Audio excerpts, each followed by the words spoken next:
कार्तिकेय कहते हैं अगस्त,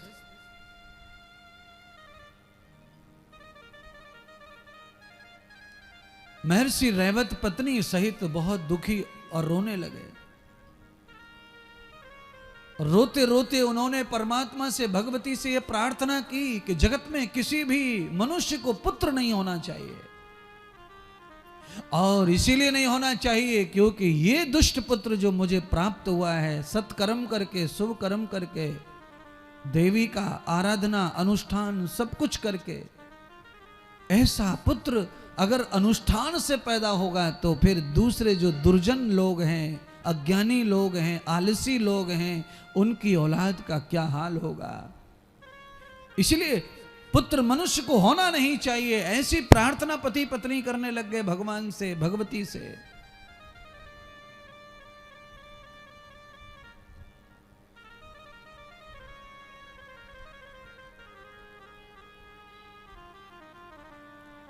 रैवत ऋषि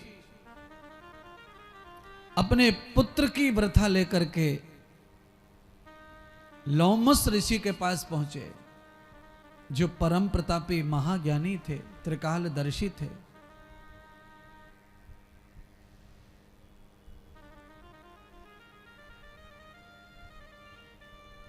महर्षि गर्ग के शिष्य थे।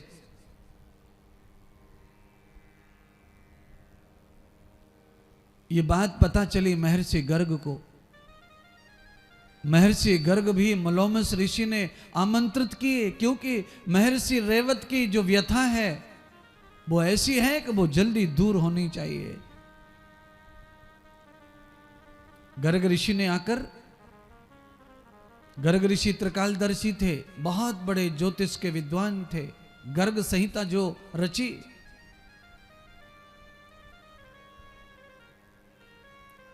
उन्होंने रैवत ऋषि को समझाया।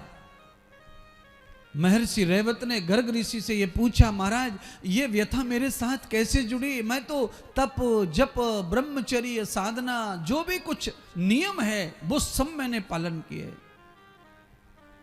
पर मेरे घर में ये बालक पैदा कैसे हो गया? ऐसे दुष्ट बालक का जन्म कैसे हुआ? मेरी पत्नी का कोई दुर्भाग्य या मेरा कोई दुर्भाग्य है? मेरे अगले पिछले जन्म का कोई संस्कार है, कोई पाप है? आप बताएं, क्यों ऐसे पुत्र के साथ हम जी नहीं सकते माता पिता बनकर?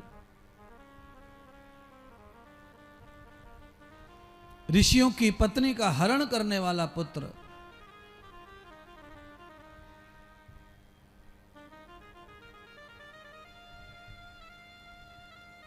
गर्ग ऋषि ने समझाया, कहा कि तुम्हारा तनक भी दोष नहीं है इसमें। तुम्हारे पुत्र का दुष्ट होने में न तुम्हारी पत्नी का दोष है और न तुम्हारा दोष है। यानी कि पति पत्नी, पिता और माता, इन दोनों का कोई दोष नहीं है, न तो शारीरिक, न मानसिक और न प्रारब्ध। तो महाराज ये पापी दुष्ट बालक पैदा कैसे हुआ? तो कहा इसका पैदा होने में कारक है, कारण है।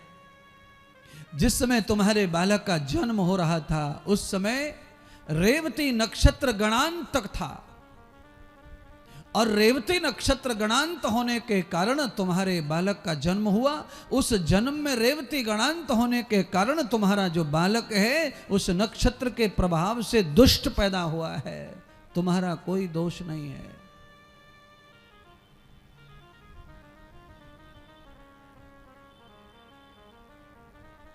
हमारे जीवन में संयम, सदाचार, अनुशासन की बात तो बहुत परफेक्ट है ही, पर उसके साथ हमारे यहाँ पर साइंस ये सिद्ध भी करता है कि समय का भी जीवन में बहुत उपयोग है।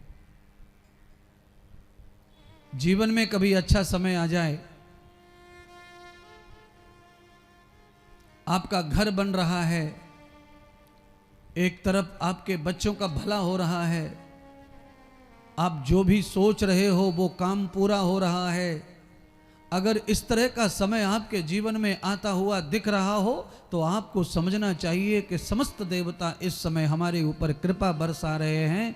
अब हमें भगवान का चर्चा, वंदन, कथा, भागवत, यज्ञ कुछ करना चाहिए, अच्छे समय का पूरा फायदा उठाना चाहिए।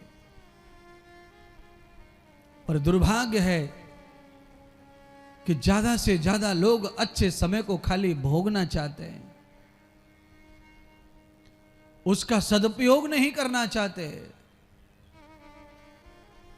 और जब घाटा पड़ रहा है, नुकसान हो रहे हैं, परेशानियां हो रही हैं, तब जब समय बुरा आया तब आदमी इधर उधर पंडित जी को खोजता फिरता है, बाबा को खोजता फिरता है, साधु को खोजता फिरता है, तीर्थों को खोजता फिरता है।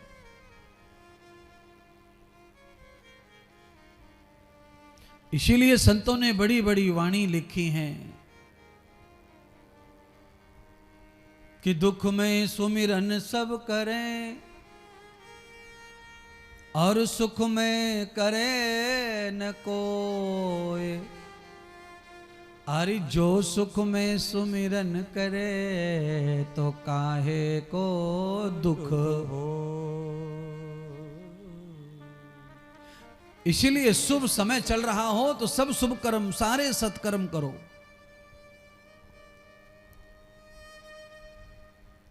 अशुभ को भी शुभ बनाने वाला है ये कथा, यज्ञ, सेवा, भजन, प्रभु, देवी कृपा। ये अशुभ को भी शुभ बनाते हैं। तो शुभ में जब ये कर्म किया जाता है तो अशुभ नहीं आता। क्यों?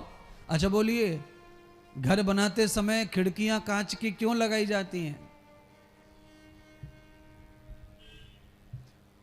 कोई फर्क नहीं पड़ता ना। इस साल घर बना ले, 2 साल के बाद खिड़की लगवा ले। पुराने जमाने में ऐसा चलता था, पैसे नहीं थे तो आदमी घर बना लेता था, 2-3 साल 4 साल के बाद फिर सीमेंट कर ले, प्लास्टर कर ले, प्लास्टर के 3-4 साल के बाद में कलई पोत ले, और कलई के बाद में फिर बाद में दरवाजे चढ़ा ले। एक दरवाजो मुख्य वाला चढ़ा लेते, अंदर वाले 4 कमरे बिना दरवाजे के, पर्दा टांग ले, साड़ी टांग ले, फटी टूटी काम चलते थे लोगों के। पर दिन भर जो है झाड़ू लगाने वाली पूरे दिन भर झाड़ू ही लगा रहती, झाड़ू ही लगा रहती, झाड़ू ही लगा रहती है। छोटो छोरा रोटी खा रहो, आयो कुत्ता रोटी उठा के भाग गो।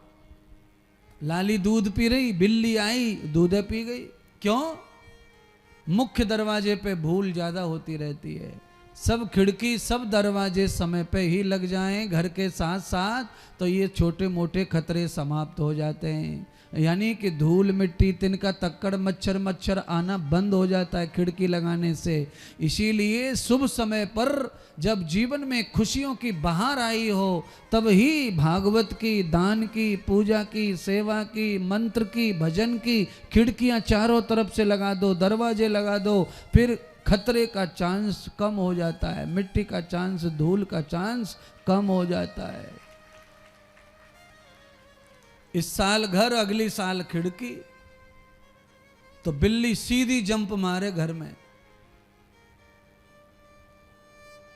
और बाबा और दादी दरवाजे पे बैठे बिल्ली रोकने के लिए, और बाबा पतो ना है कि बिल्ली पीछे से घुस आई। सब जगह सुरक्षा हो जानी चाहिए।